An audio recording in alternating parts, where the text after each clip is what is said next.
Hello, God bless you, brothers and sisters. I come to you today with a very urgent prayer request and don't really want to go into detail. As you've seen in my previous video, I spoke of a family member that we were trying to bring home to live with us. And this family member is supposed to get out on December 9th from this place and be free after serving 2 years. And we wanted to be a roof over their head now. We don't know if they were guilty. They say they're innocent, still do, And I do have a reason to believe that because of what I seen back a few years ago.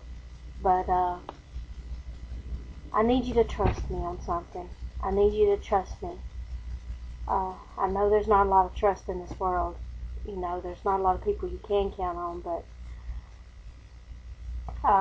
I got news today that they can't come home and live with us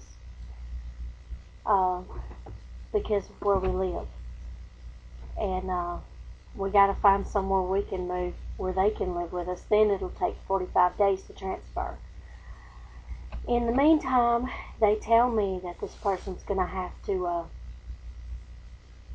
live in that state, can't come out of that state, and once they're free, now get this, they're going to have to live on the street.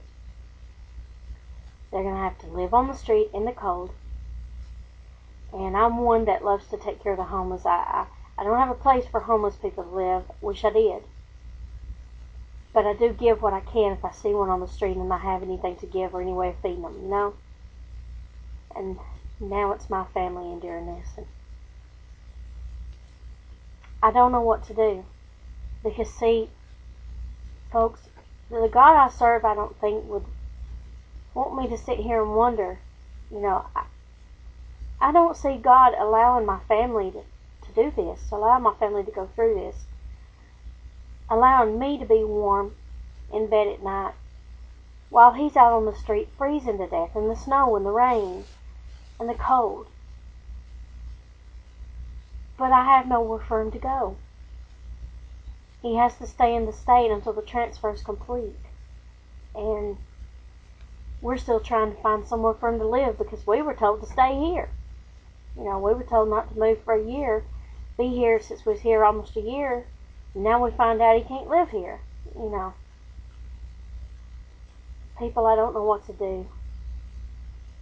I'm in my 30s. I struggle with physical ailments. I have chest pains that I fight with. I have panic attacks I fight with every day. And knowing that he's going to be going through this if the Lord don't turn it around, we want him to come home. That's what we've been praying for. Come home. We've got room for him. We need God to turn this situation around and make it possible for him to come home, and then let him. Y'all told us that Jesus is coming soon. I know you don't know the day or the hour. So I've been praying for the Lord to just rapture us home, because then my son could be happy. But I even said, well, Lord, if it snows in that area, that delays time. If the road's closed up there where he is right now, and he can't come out on December 9th, then he has to stay because they can't let him out if the roads are closed. Then I thought, God, I don't like death. But I said, if you want to, just let him go to sleep and let him go on to heaven where he don't have to hurt no more. I don't want to see him in the casket or nothing like that.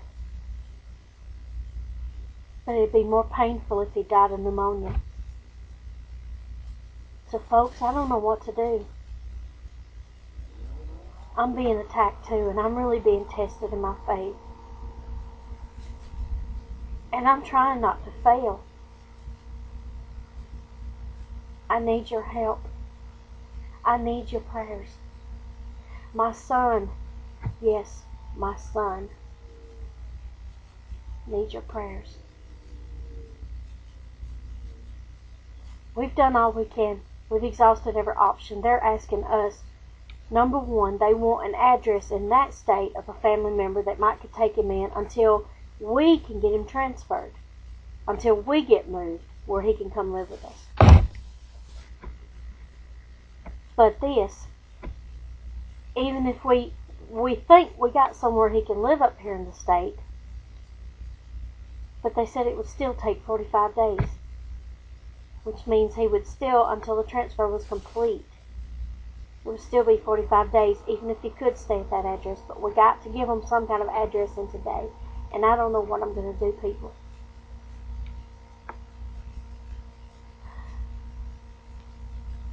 All I know is I'm a mother who has done nothing but fight to keep her family together since 1990. I mean, you just don't get it. When I met my husband, we started dating. Would you believe Satan tried to break us up then? He used our families to try to split us up. Then when we got married, he tried to find obstacles to put in our way. And then when we had a family, he tried to bust our family up.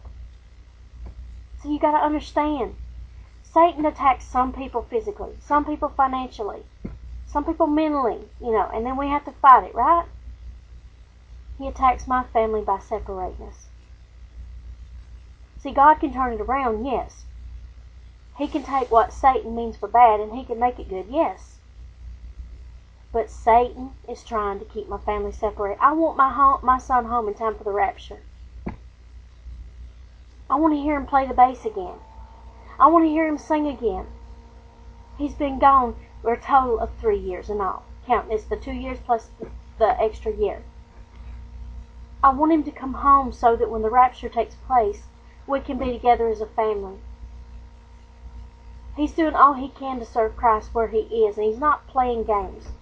I can promise you that. I can see it in his face. And I ought to know my son. I gave birth to him. I was in labor with him all those hours. I would give my life. I would give my life today if my son could come home. I love my son no matter what, guilty or not. I love him. But I'm just telling you that what I saw, he didn't look guilty. And I've got a lot of family and friends, and they don't believe it either. But I can't not go into detail. You just have to trust me on it.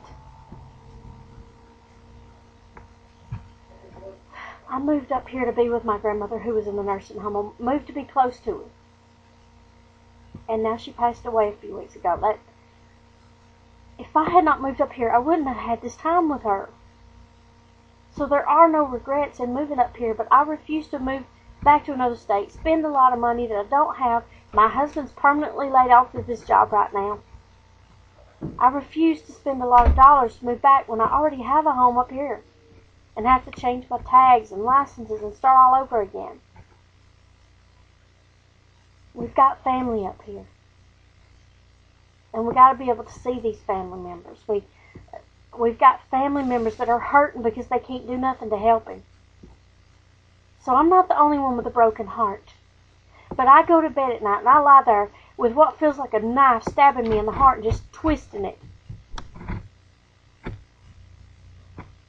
And I feel so angry and I constantly have to ask God to forgive me for this anger.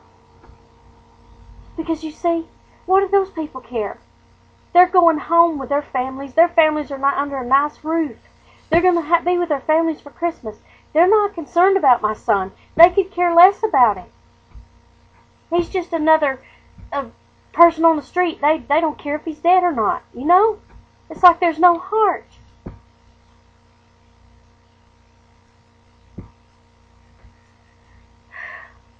Well, this is my heart.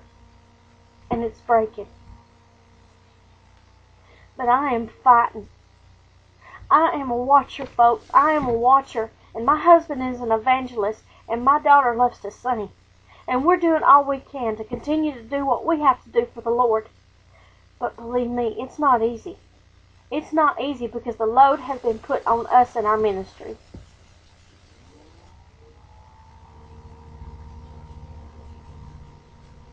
I'm not going to promise to you to be strong. But I'm going to try my best and my hardest to keep my trust in God and not look at the ifs, ands, or buts. I know what I've heard. I'll do what I have to do. I'll do what I can.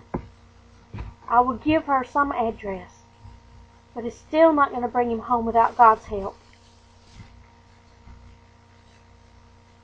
But I don't see my God doing this. I don't see my God allowing my son to lay on the street somewhere and die of pneumonia. I wouldn't understand it. My faith is being tested. And on December 9th, when they put my son out that door, and he has to live on the street, if it turns out that way, if that is God's will, then I can't promise you that I'm going to be able to say, praise God. It's going to be hard. I'm probably going to have times when I'm going to have to just practically live at the altar. Because I can't stand up and smile and rejoice if I've got nothing to rejoice about. I got to get that focus on my mind and remember the cross, remember the blood. But I'm human. I hurt. You hurt. I see what you're going through. I hear it every day. We're all suffering. But we got to stand strong some way, somehow. Time is short. Jesus is coming. And he already knows where my son's going to be. There's a song that was in the movie Fireproof, While I'm Waiting. I played it last night, and I tried my best to get my mind off of everything. And the only thing that I know to do right now is to just, every time I feel this way, maybe sing that song or play it. And just say, I'll serve you while I wait, I'll worship you while I wait, and just try to fight these feelings of hurt and pain and anger and bitterness that want to enter me.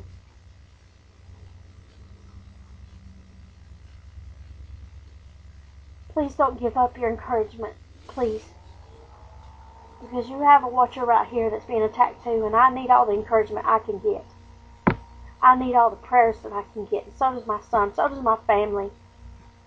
We have done nothing but fight to stay together since 1990. I'm tired.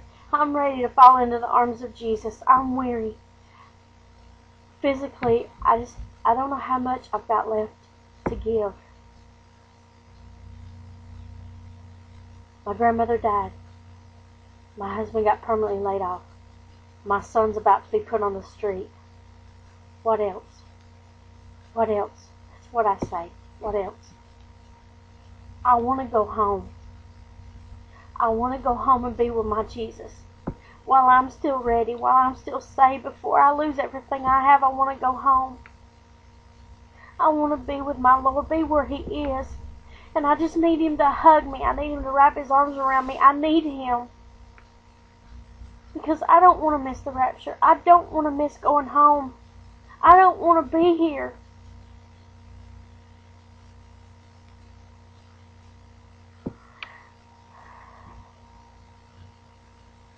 There's nothing else I can say. I love you all out there, and I can't wait to meet you in the air. I can't wait to meet you in heaven. And I hope it's soon. God bless you. And thank you for listening to all these complaints. Thank you for just enduring and having so much patience to listen. I'm hanging on by a thread of hope, but I'm hanging on. Thank you, and God bless you.